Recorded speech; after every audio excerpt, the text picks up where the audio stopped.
This is the first chapter, measurements, errors, and the significant figures. Therefore, prior to discuss about these measurements, errors, and significant figures, first of all, we will have an introduction for these things. Therefore, if you see about the measurement of any physical quantity involves comparison with certain basic arbitrarily chosen internationally accepted reference standard called unit. Therefore, if you need to have an idea about any physical quantity, what you can do is you can have these measurements. Therefore, you can measure the physical quantities. Therefore, if you are going to measure this physical quantity, then you will get the measurements. Therefore, if you are measuring a physical quantity, there are the accepted references. These are the standards, and these are called as the units. Therefore, if you are getting the result for a measurement of a physical quantity and it is expressed by a number, or most of the time we are saying it as a numerical measure. Therefore, if there is a physical quantity, now as a very simple example, now think about number of students in the degree program, then you can have a count. This is simplest thing. Then if you need to weight, if you need to get the mass of whatever a particular element, then you can measure it and you say this container contains this much of chemicals. Likewise, you can say it using a numerical measure or just by a number, and then these numbers may have units. But now think about, if you are just counting it, you will just have a number. But if you are getting a measurement, definitely you will have a unit. As an example, now think about, if you are measuring a weight, then you can have it as using grams, kilograms, then milligrams, then micrograms. Likewise, you may have the measurements. But if you are measuring for any volume, then there will be cubic meters. Likewise, cubic feet. Likewise, you may have some measurements. And now if you are dealing with the substances, it is like this amount of substance, then you can have the measurement as the moles. Then you have done these things in the general chemistry, I think. Therefore, there may be units associated there. Therefore, if you need to have the sodium for any calculation, you may say I'm getting 3 moles of sodium. Then 5 moles, or if it is magnesium or likewise thing, then you can say you can use the 1 mole of magnesium for this calculation.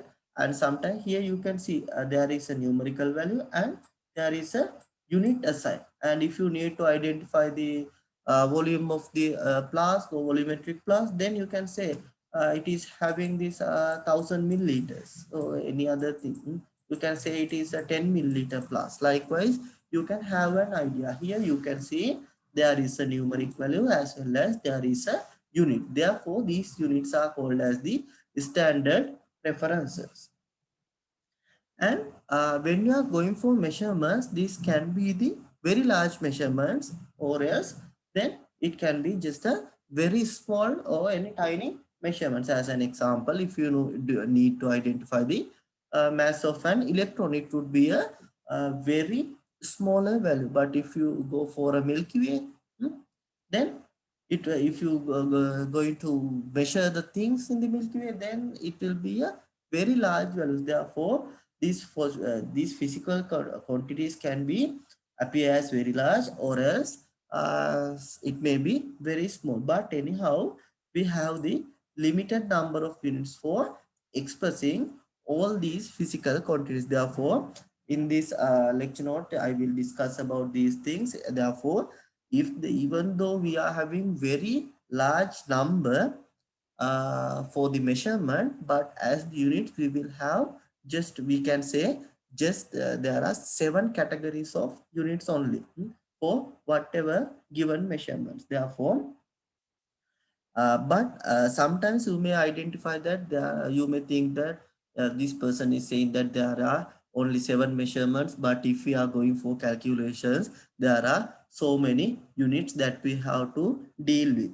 But therefore, that concept is made by this fundamental of fundamental of these base quantities. Therefore, for the units also, we will have two types, basically two types. The first one is the base unit, or we are saying it as the fundamental units. Therefore, the units for fundamental or base quantities, actually there are seven fundamental quantities or seven base quantities, and the units assigned for these seven quantities are said to be the base units.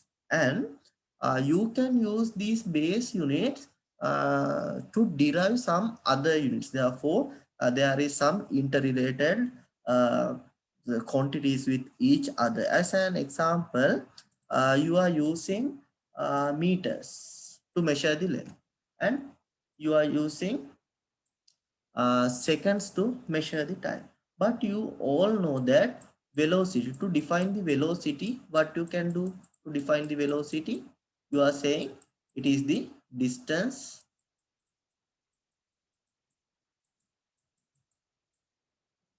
divided by the consumed time. Actually, this is not the velocity. I will take this as speed.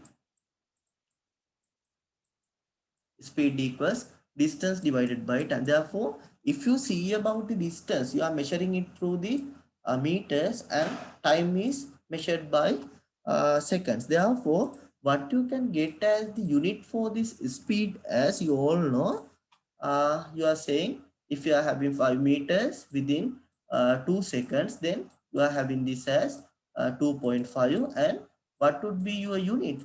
Here it is ms minus 1. Here we are saying this as a derived unit. It is because this is not a base quantity. Here these are two base quantities, distance and time, or length and time are two base quantities. Therefore, using these base quantities, you can have these derived units. Therefore, in your level also, sometimes you may have this type. Here you are having some weight of a substance. Therefore, you are saying it is the content is as the g mole to the power minus 1. Therefore, you may use this type of units, but these units are made, or these units are derived from these base quantities. Therefore, you can have some derived unit, and I will discuss about some examples for all these cases, most probably by the next week or week after next. Therefore, first of all, I have to finish the theory parts, then I will do all these discuss all these examples by in the future weeks. Therefore, first of all, we will have base units. Based using these base units, you can have these derived units. Okay, then the complete set of these units, both the base units and derived units, are known as the system of units. Therefore, by combining these base units and these derived units, we can make a system of units. But if we are going to discuss about these units time to time, and from for the different countries, they will have some different scales and different units. But there were some systems used from the earlier time. They are saying that CGS system, FPS system, and the MKS system. And sometimes these measurement systems are coming for the recent times also. But now we are having an standard. We will discuss about those things also. I have just included just to give you a brief idea. Therefore, these are just three systems that which are coming from the ancient times for the measurements. Therefore, in the CGS system, for the CGS system, they are just having for the length, they are having centimeters, for the weight, for the gram for weight, and second for time. Then in the FPS system, now it is changed. Say rather than using centimeter, they are using this foot. Then for the gram, they are using pound, and for the second, they are using second. You can see in the this actually this FPS system is just the British system. In the ancient Sri Lanka also, we have used this measuring system. You all know once we are in sometimes in maybe your grandparents, your grandfather or grandmother, they're just stating the things with feet, inches. Likewise, they are just having those measure yards. Therefore, if they ask to have the weight, they are just saying it as a pound. Likewise, they will have it in the MK system. Then this length has been measured by meter and the weight by kilograms, and still the time is as still second. Therefore, since we are having several systems for identification of units, but in the later times, then there is an accepted norm for an international manner. Therefore, system international related units, and it is in French. And actually, this we are saying this as the international system of units. That is how this SI units has been made. Therefore, SI units abbreviated for this international system. Therefore, this actually it is coming under this French. This is the word that is actually abbreviated for SI units. Therefore, now we are using this international system of units. Therefore, if you are using this international system of units, there may be have some name for these units, as well as most of the time we are using, rather than saying as the names, we are using the symbols to denote these units, and we are just calling them through their unit name. And now this international standard scheme has been used for this scientific, technical, and this industrial and the commercial, because you can have these SI units in the decimal system, and we can easily have for the conversions within the same system, and it is quite simple and convenient. Therefore, since we are having all these advantages, and since we can say this SI system has an very efficient system of having the units, therefore now all over the world they are now using this SI system, or the system internationally, or we are saying in English as the international system of units.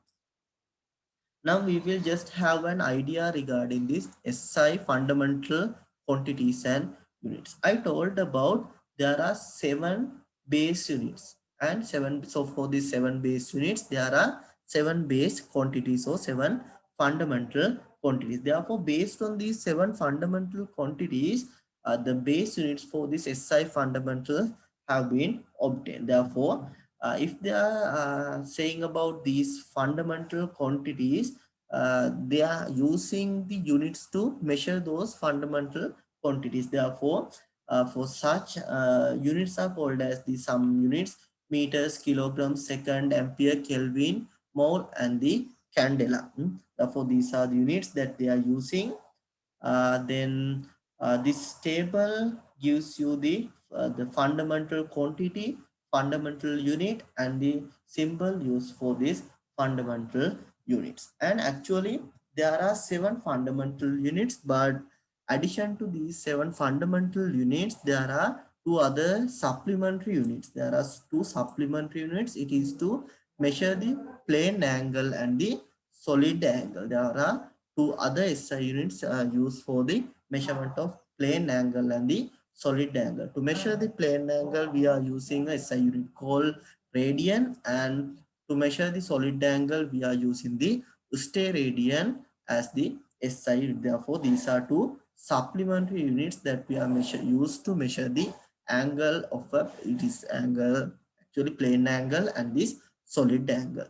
But apart from these supplementary units, first of all, we will have an idea about these fundamental quantities.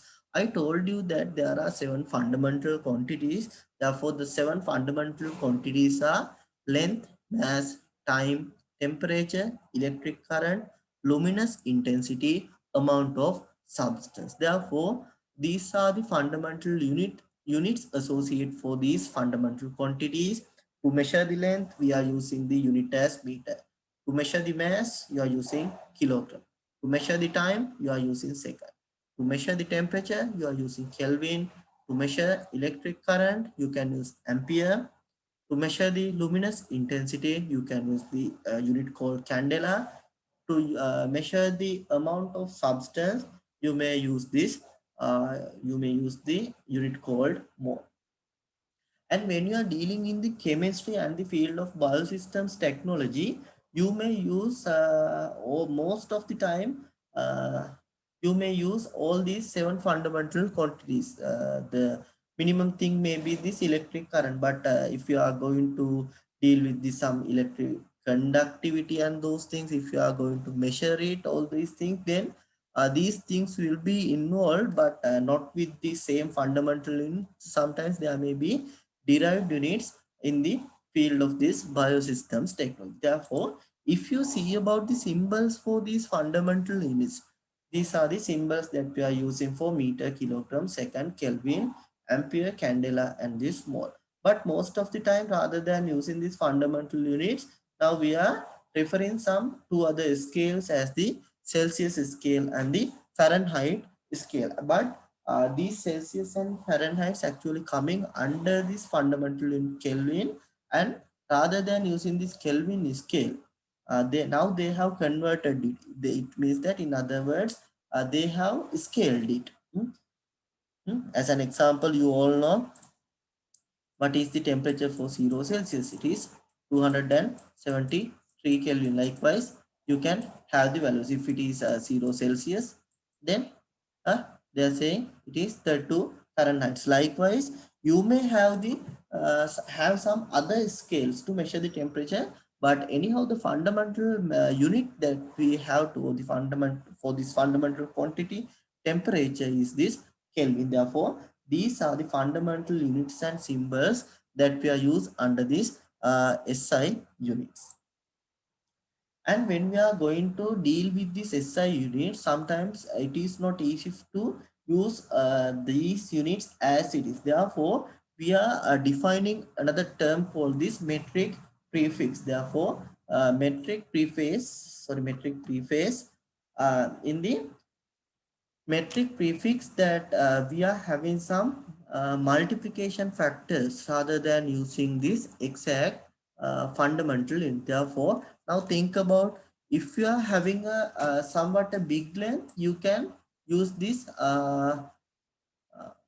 now think about, if you need to measure the distance between any two trees. Now think about, there may be you can easily use some the fundamental unit as the meters. But if you need to measure the distance between two cities, definitely you cannot use these meters. Therefore, in such a situation, you are definitely use this kilometer. But if you just need to just think about, if you just to measure the lateral root length of any given plant, if you need to measure the lateral root, you cannot use these meters or kilometer. You cannot use these meters. In such a situation, you may have this as the centimeters, and sometimes for some very small calculation, you may use these millimeters, or else sometimes you may for this microscopic level, sometimes you have to use these micrometers, or else with these nanometers. Likewise, you may have to define these values. Therefore, in such a situation, we are using this the method called this metric prefix. Therefore, for these base units, you can combine these metric prefix for the identification of a appropriate measuring unit. Therefore, we will have it as this table. Here I have included from the 10 to the power minus 12 to 10 to the power 12. As an example, sometimes for measuring the current, we have to use until this pico, until this 10 to the power minus 12. Sometimes it may be nano. In the nano levels, you have to measure some lengths. As the if you are going to measure the distance inside the some atoms, then if you need to get the radius, then such a situation you cannot use these meters. If you are using the meters, what will you get the value? Sometimes you may get the value as 0.000005. Therefore, in such a situation, rather than using this zero concept, then you can have with these meters. Then sometimes you can use this as the micrometers, or you can use the nanometers concept for, rather than using this type of value. Therefore, now think about, uh, if you are having, rather than saying this as, think about it is 5 micrometers, or Are you wish to have this as 0.0000005 meters? Are you going to write it in this way?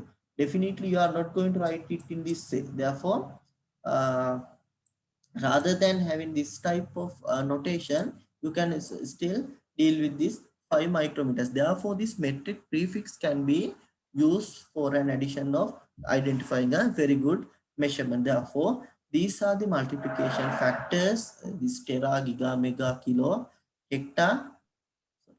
It's not the hectare, it is hecto. Then deca, deci, centi, milli, micro, nano, and pico. Therefore, these are the multiplication factors assigned for these metric prefixes. Okay, this is actually the fundamental idea regarding the units and measurements. And now we will see about this accuracy and precision of the instruments. Therefore, there are two terms called the accuracy and the precision. Now think about if you need to measure a value. hmm, that value should not be just a value. The value should be accurate value as well as it should be a precise value. These are actually two different terms, but don't think that they are having the same meanings. These two has the two different meanings, but at the end you are combining. If you need to get a measurement, it should be accurate as well as it should be a precise measurement. Therefore, if you are going to have the measurements in the experimental science, the measurement is the foundation of all experimental science and technology. Therefore, if you are going to deal with this is in the field of science or the technological fields, then the foundation of these things are the measurements. Therefore, but as the result of every measurement, these measuring instruments have been made. And sometimes these measuring instruments may have the uncertainty. Therefore, it means that sometimes it may not give the same value. Sometimes it may not give, we are saying the value is not accurate. Sometimes we are saying that value is not precise. Therefore, since we are having some uh, uncertainty inside these instruments, therefore such uncertainty is saying as the error. Therefore, the uncertainty of any instrument is called as the error. Therefore, if we are measuring any unit, there may be some error in that measurement. It means that if we are going to discuss about these errors, it will be somewhat a lengthy part. There are several types of errors. Those things will be discussed in this letter of uh, this note. Therefore, but prior to that, first of all, we will have an idea about this accuracy and precision. Therefore, if you are having this error, what we have to do is always we have to minimize the error. Therefore, if you are minimizing the error, then we can say that our measurements are accurate and then our measurements are precise. Therefore, we have to pay our attention on the accuracy as well as the precision if you are going to have the measurements, having the measurements for any given physical quantity. The accuracy of a measurement is measure of how close the measurement value is to the true value of the quantity. Now, if you see about the first this one, if you see about the second figure, now you if you are saying think about target, not about these figures. First of all, we will have this. Now think about if this is your target board, and if you ask to shoot for this target, if you ask to shoot for this target, if anyone shooting exactly for this red colored circle, now think about if you are given this target and you are asked to shoot or hit for this red colored target, then what can you do? You can just throw or you can just throw some elements towards this target, or else you can just shoot for this target. Therefore, once you are shooting, if you are shooting for this point, are you saying it is an accurate one? Definitely you are not saying it is not that much accurate. It is because this is your target, but this is the value that you have obtained by the shooting or hitting. Therefore, if this is the next value, again you are saying it is not exactly accurate. But if you are coming closer, now think about, if you can come up to this closer, then this would be more accurate compared to these three values. But if you are coming somewhat more closer, then this value is much more accurate. But if you are exactly hitting the target, then it would be an accurate value. Now you can see about how this accuracy works. And therefore, accuracy of a measurement is the how close measured value is to the true value. Therefore, if this red colored value is the true value, then now you have to measure how close your measured value is closer to this true value. If you see about this point, now you can see that it is far away from this this true value. If this value, it is more closer, but this value more closer, this value, it means the same as the true value, it is the exact value. Therefore, this is how we are defining the accuracy. Therefore, the measured value, the how close the measured value is to the true value of the quantity. Therefore, this is how we are defining the accuracy. And now if you see about the precision, precision is how close the all these measurements are taken. Therefore, if you are having uh, how close these measurements are lies. So now think about, if you are again giving a this target board, if you are again giving a target board for you for hitting, and sometimes you this may be your, this may be the target. But if you are trying to hit for this target, now think about, you can just hit for this target from here. Then next value would be from here. Then again, once you shoot, then you may have value here. Then once you shoot, then you may have another value here. Then this may be here. But if another person asks to shoot, that person may have this as the target board, and then if this is the target value, and sometimes if you ask to hit that person may hit in here, may be able to hit here, and hit here. Now if you see about these two persons, if you compare this one, person 1 and person 2, you can say that person 2 is more precise on shooting. It is because now you can see that for all the time that person had hit for the same place. But in this situation, for the first person, they are having a very large resolution for these hittings. Therefore, if you are going for the measurement, the same scenario can be applied. Therefore, what the resolution or limit the quantity is measured. Therefore, if you are measuring a quantity for several times, then those values should be lie within a specific limit. Otherwise, now think about this limit is somewhat large, but this limit for the measurements are somewhat larger, but the limit for these measurements are so much smaller. Therefore, this is what we are saying as the precision and the hitting on the same value as the target. Therefore, if you go for the concepts with these measurements, accuracy is said to be the accuracy of a measurement is said to be measure of how close the measured values to the true value of quantity. Therefore, if you use the same example of target board, you will have the target board, and if this is your target, and we may say that this will be the true value, this may be the true value. If we are getting the values which are very closer to this true value, then we are saying it is having high accuracy.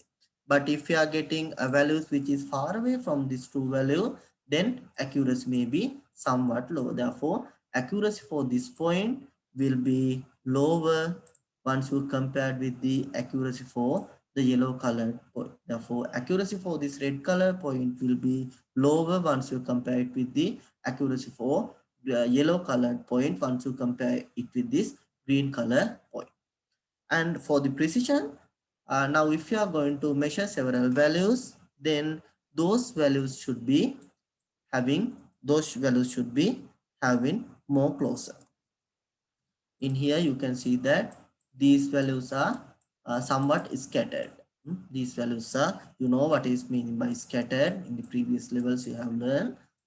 If you are measuring, if these measurements are going here and there, then we can say these measurements are scattered more once you compare it with this type of measurement. Now think about all these values are scattered within a limited area, but here these measurements are less precise compared to the green colored measurements. Therefore, when you are going for a measurement, these both concepts should be satisfied. It should not be satisfy only the accuracy or else only the precision. Therefore, if you need to get a very good measurement, your measurement should be accurate as well as the precise. Therefore, if you see about the below three figures, you can see that in the first one, you are having values not with the target, no, not with the true value, but all these measurements are not that much scattered. They have like very closer to each other. But if you go for the second point, second figure, you can see the most of these, the almost all these values are near to the true value, but they are having much more scattered compared to the first one. But in the third figure, you can see that the measurements are all the measurements are near to the target as well as they are having less scattered. Therefore, if you compare these three figures, you can say that in the first one, these measurements are less accurate but more precise. It means they are not that much scattered. But in the second figure, they are more accurate but less precise. But in the third figure, they are more accurate as well as more precise measurement. Therefore, when you are taking the measurement, you must have the accurate as well as the precise measurement. Therefore, sometimes you may get less accurate but more precise. Now think about if you are asked to measure some lengths of several if you ask to measure some weight of several compounds, then you may get the not the exact value, not the true value, but you may get very values which are very close. Therefore, this leads to some errors. But here you may have the more accuracy is much more, but those values are scattered. When we are discussing the things in statistics also, you have learned about if this is the mean value, then some values will be uh, they are in sometimes far away from this mean value. Therefore, they are much more scattered once you compare the values which are very closer to this mean value. Therefore, in the measurements also, this should be accurate as well as for the precise. Otherwise, if you are not having just these less accurate or less precise, then there will be errors in the calculation. Therefore, before going for the calculation, you must have this accurate and these precise measurements. And the next part is the errors in measurements, and I will discuss about the next part in the next session. Therefore, thank you all for participating with this session.